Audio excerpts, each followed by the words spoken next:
Addiction family, nice to see you. I felt like I haven't talked to you guys in a minute. I hope you guys enjoyed your weekend. Happy Sunday. If you're new to my channel, my name is Crystal, so welcome to A Crystal Addiction. If you like to follow me, go ahead and check me out on Instagram, so at crystalphillip.52. So now y'all, let's just get into the story, because I know where we left off. So if you've been keeping up with me, I can't even remember the last name of the video, but as though if you're new to my channel, you know I am actually telling my story from the 90s on up of my trials and my tribulations. So we're going to call this apartment the same apartment where I left off. We're going to call this Alabama Street, so we know that we're on the same page, those of you that have been following me. So you know where we left off. I've been visiting my kids. I'm still actively doing meth, smoking weed, taking my medication, seeing my psychiatrist, seeing my therapist, doing all the things that I need to do, but I'm still an addict. But because I'm not shooting heroin, I think I am doing absolutely fantastic. And for a person who's ever been in addiction, if you do speedballs and you go down to snorting meth a couple of times a day, for me, I was doing absolutely great. So I had my weekend visit with my kids, so I think I'm gonna call this story The Boy Who Cried Wolf, and you'll see why when I get into the story. So before my weekend visits with my kids, I end up getting a call from from my attorney, accusations that was made that the kid's uncle molested or sexually or touched or did something to my oldest son. Okay, this is the and when I asked where they got that report from, my lawyer said that the report came from my son. You know, and it's odd to me that, well, it's not odd anyway, not sure how he was able to do that, because I feel like, in a sense, all the times that the kids could have came forward, what was this time now where he felt like he can actually say that? But it did happen. So I had asked, so what's the situation? If he's the uncle and related to the grandfather, what's to prevent from any of this happening again? You know, I'm concerned now as a mother, like, what's going on? Is this the person that's been molesting my, I don't know. So as a parent, like, I'm kind of like freaking out about the whole situation, but at the same time thinking not the donor's brother. At the same time, I just felt like I don't see him doing that. Knowing his brother, he would know that his brother would literally kill him. And plus the uncle was too much of a crackhead to take the time to touch anybody. Like, I'm serious, that boy was crackhead. He actually was selling, he was in his 40s, 30s, maybe 30s. I was in my 20s. He was in his 30s selling candy. That was his job. He went from a great job working for electronic or something company to selling candy on a van. That kids should do. Just saying. So anyway, I told my lawyers, like, am I allowed to bring this up, talk about it? And it's like, because they're coming this weekend and I gotta ask, and I'm gonna ask. So whatever happens, happens. But I guess they didn't have a problem with that because I'm not asking about my situation. But anyway, like I said, my lawyer was really, really cool. She didn't have to tell me that shit, but she did. So when my kids, because I really feel like she wanted me to address it. Like, she kind of been working with me for years now, so she just knew kind of, I think, the type of person I was. So I was going to address it. So I had my kids over that weekend, and I knew that at some point I was going to have a conversation with my oldest son regarding the allegations against his uncle. The kids wanted S-curls. They wanted S-curls. I'm like, okay. So went store, got them S-curls, went shopping, because I was always going shopping. Because at this point, if you've been following my story, I ain't been paying rent. Allegedly made up a story that I fell and hit my head because that step went in, and he still ain't fixed the step. Then I found out he was sleeping with the stripper next door to me. That's a whole nother story. So anyway, I wasn't paying my rent, so I had plenty of coin to just have fun with my kids. And that's what I look forward to those weekends. Just, like I said, hearing the word mom and just doing things with my kids. I got them little S curls. Came home, did the hair, and they was just all in the mirror. They was just so proud, just looking at themselves. They were just very proud, happy kids, just enjoying that moment. So as the other kids were sitting in the living room, and I remember this day very clear, I had asked my son, I said, come here, sweetie. I said, I want to have a talk with you. So I put him back into the room, and I said, is something going on? I said, did your uncle, I almost said his name, like, did your uncle do something to you?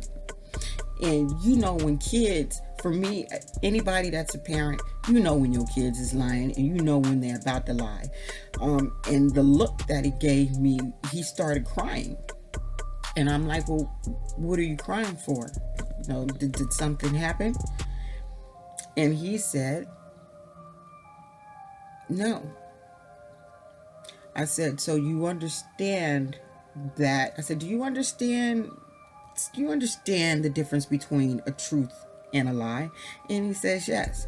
I said, so why would you tell the social workers that your uncle touched you? And he said, because I wanted to come home with you. And my uncle, almost said his name, and my uncle, he whipped me. So he said, I figured if I said that I can just come back with you.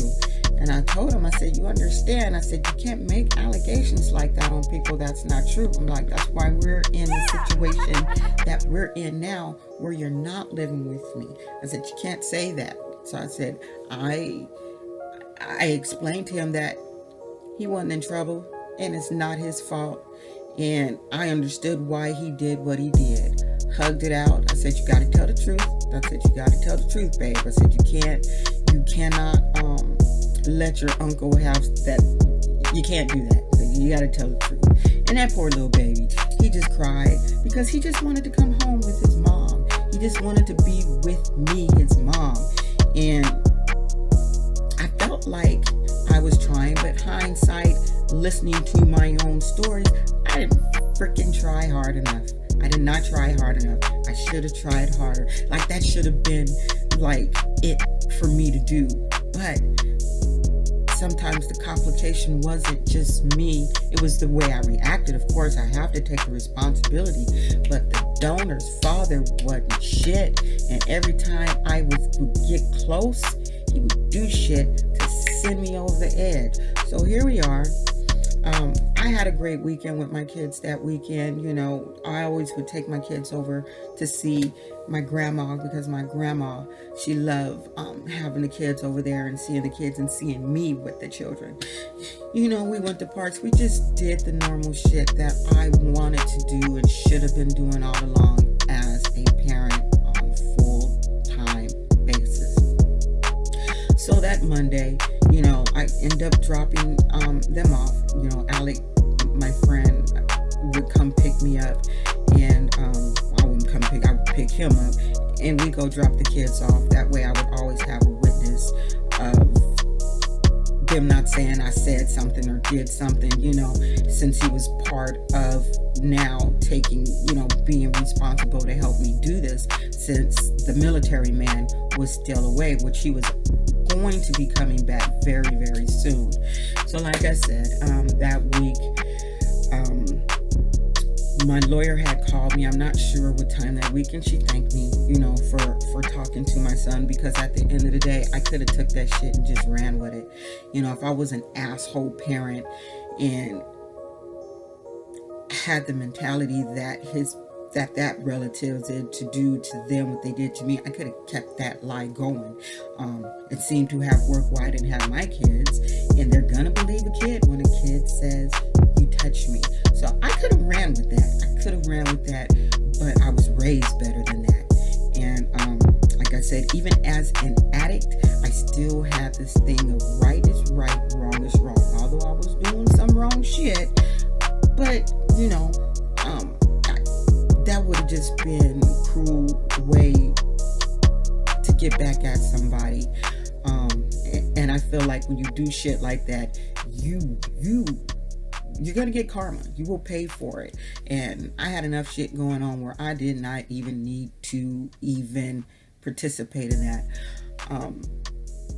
So that week went on with that happening, and I'm gonna make this video a short video because, like I was saying in some of my other, as an addict, I didn't, once I got in the position that I was in, married, cheating, doing all this stuff, I had more than enough money not to do shit.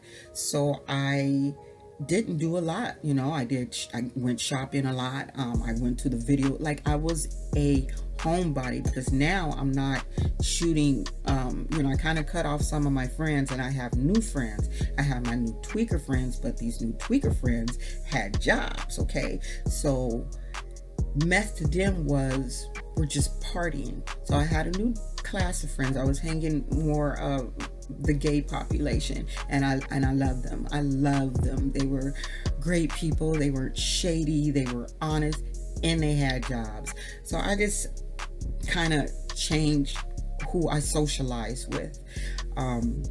So I wasn't really doing much. Alec and I, we would go to thrift stores a lot. We would go shopping. We love thrift stores. Back then when you're like a size 3, we was finding Armani. We was just finding all kind of stuff at thrift stores. So that would be our thing to do. And the weekend cycle would continue. But like I said, I wasn't even paying rent at that apartment because he didn't fix the stairs. When he would like, you need to pay your rent, I'm like, you need to fix the stairs. So when you fix the stairs, I'll pay the rent. Plus, I know you sleeping with the stripper next door and she ain't paying you shit, because I started selling her meth and weed.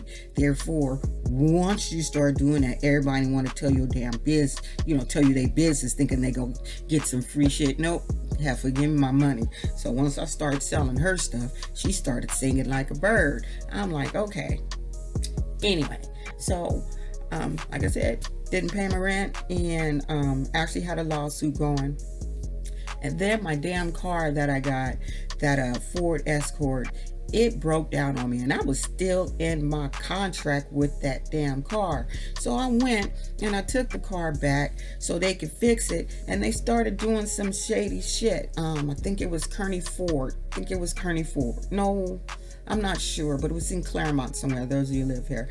So I took the car back and dropped it off. My friend Arthuritis, he followed me there so I can have a ride back.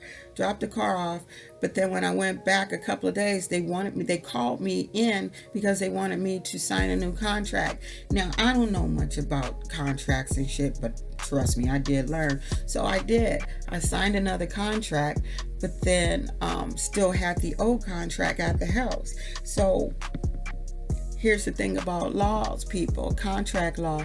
They can't give you 2 contracts. So don't ever let a car dealer do that shit. They can't give you 2 contracts. And I found this out because they were really, really, really desperate to get the first contract from me and was trying to give me shit about fixing my car. And I would not give them that contract back. But I'll tell you that story next week. So you guys, thank you for watching my videos, and thank you guys for being loyal. I know it's just a few of you, and like I said, I will do this as long as I need to, just because you guys watch me, and I really, really appreciate it.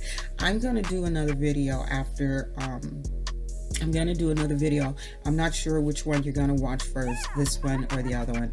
My other video is going to be called it's either going to be real talk or current life. I have a situation going on, and I would really like you guys, as my viewers that watch me, to give me some advice on this shit, or at least let me know that I'm not being an asshole.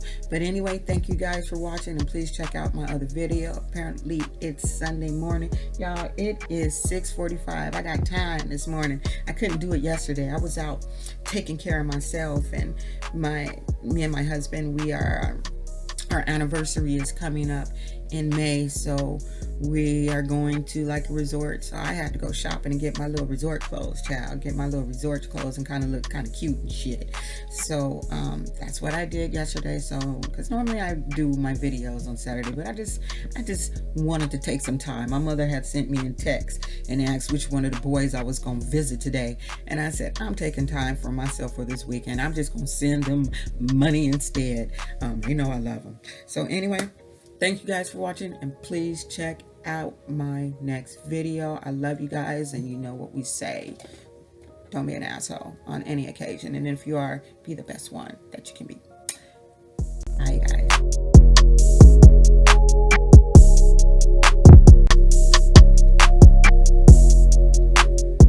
Don't be an asshole, y'all. See you next week.